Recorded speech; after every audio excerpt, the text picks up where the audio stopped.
Dronlarımız start alıyor. 8 saniye tüm hızıyla devam ediyor. Şu anda birbirlerine çok yaklaştılar. Başkanımızın yönlendirmeleriyle, uyarılarıyla birlikte Özgürcan drone'u yönlendirmeye devam ediyor.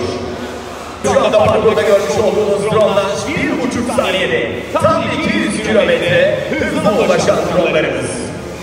Mesleği artık insansız hava araçlarını yönet drone'larıyla birlikte deneyimlerimiz.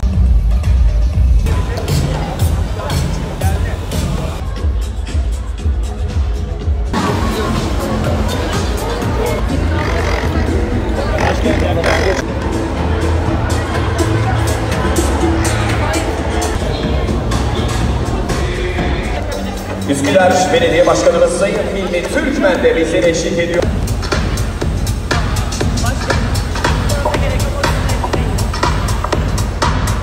Deneyimi yaşamak isteyen arkadaşlarımız sırasıyla